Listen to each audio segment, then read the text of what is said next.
para quem não me conhece, eu sou o Denis, e para quem me conhece, eu continuo sendo o Denis, gente. Eu faço parte aqui da Juventude Pibre, e agora nesse mês de agosto, nós da Juventude, estamos falando a respeito de alguns dos evangelhos, e hoje eu vim falar um pouquinho a respeito do Evangelho de Mateus, dos capítulos 22 ao 24. Mas antes de começar, eu gostaria de fazer uma pergunta para vocês. Quantos convites vocês já não receberam, aceitaram e chegou na hora, bate aquele desânimo, aquele Netflix fala um pouco mais alto e a gente acaba não indo, né? E quantas desculpas a gente já não inventou, né? E eu fui pesquisar um pouco das desculpas que a gente usa bastante, eu encontrei algumas que são sensacionais, né? Por exemplo, uma é: nossa, só vi essa mensagem agora, vou chegar atrasado, cara, não vou conseguir, desculpa. Ou uma outra: tô quase chegando, só um minutinho, eu tô entrando no banho ainda, nem saí de casa, já viu só? Tem uma que as mulheres falam bastante: amor, só um minutinho, já tô quase pronta. Nossa, essa daí, eu não sei se um minutinho é no tempo dos homens ou se é no tempo de Deus, né? Também tem uma que nós homens utilizamos bastante: não, amor, te ouvi, com certeza, entendi tudo. E a mais clássica de todas é: não é você, sou eu, meu bem, não fica assim. Então, a gente usa muito dessas desculpas para poder nos livrarmos de alguns convites, né? E nisso, Mateus traz uma das parábolas de Jesus, que é o banquete do casamento. Essa parábola conta de um rei que estava preparando um banquete de casamento para o seu filho. E mandou convidar todos que estavam ali em volta, né? E as pessoas aceitaram, claro, uma festa, vamos lá. E chegou na hora, o rei preparou todo o banquete, toda a festa, e ninguém apareceu. Ele mandou os servos, né, que era comum avisar: a festa está pronta, pode vir. E as pessoas continuaram seguindo suas vidas, sem querer ir à festa. O rei mandou novamente seus servos, avisando que a festa já estava pronta, o banquete estava ali. Open food, só chegar e comer e se divertir. Mas ninguém quis ir, e ainda teve gente que ainda maltratou e matou alguns dos servos. O rei ficou irado com essa atitude das pessoas e acabou mandando seus soldados para poder punir quem fez isso com seus servos, né? E mandou outros servos atrás de pessoas que estavam na rua, né? Andarilhos, moradores de rua e tudo mais, para poder acolher, porque a festa ia acontecer de qualquer maneira, com ou sem aquelas pessoas que foram chamadas primeiro. E vários deles acabaram acolhendo o chamado e foram. Mas dentre esses, um estava com um traje que não era apropriado para a festa de casamento.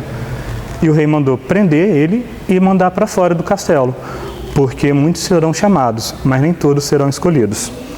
E essa é uma parábola que é muito forte, porque ela fala um pouco do passado e também vai trazer um pouco dos próximos acontecimentos, né? Ela traz um pouco da história de Israel, contando que o Deus, né, foi representado como rei, convida o povo de Israel a viver com ele, livrando eles da garra do Egito, da escravidão. E Deus fala com eles, né? Por exemplo, lá em Êxodo 19: eu sou o Deus de vocês, eu escolhi vocês e vocês serão reinos de sacerdotes e nação santa.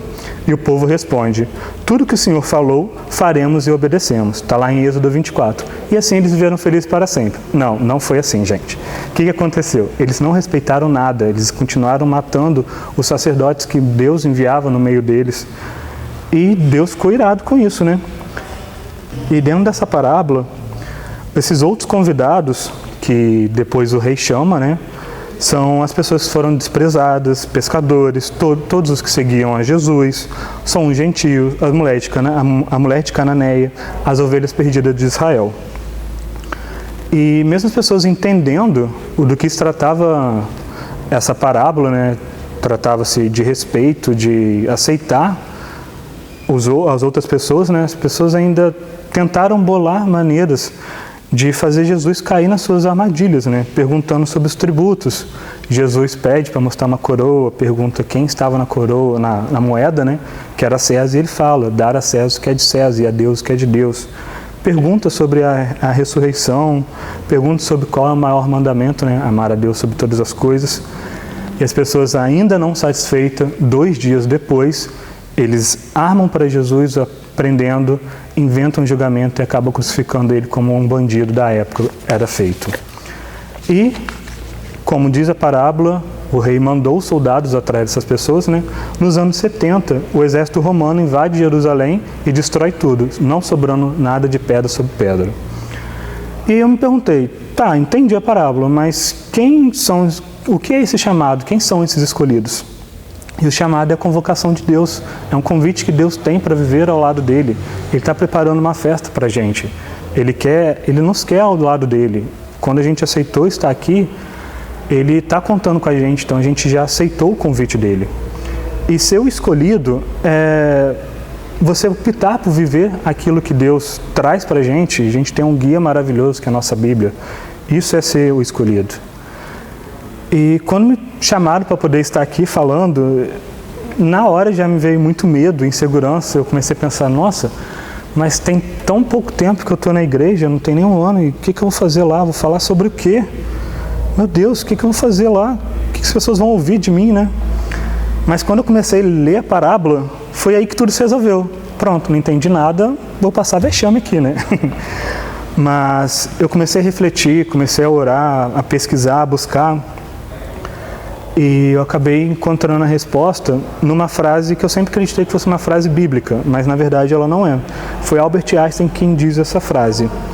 Deus não escolhe os capacitados, Ele capacita os escolhidos. Fazer ou não fazer algo só depende da nossa vontade e da nossa perseverança. Gente, então é isso. Eu espero que eu tenha passado um pouquinho para vocês do que eu entendi e tenha me feito claro. Eu espero que vocês tenham gostado. Amanhã nós vamos ter a Maiara dando sequência no Evangelho de Mateus a partir do capítulo 25.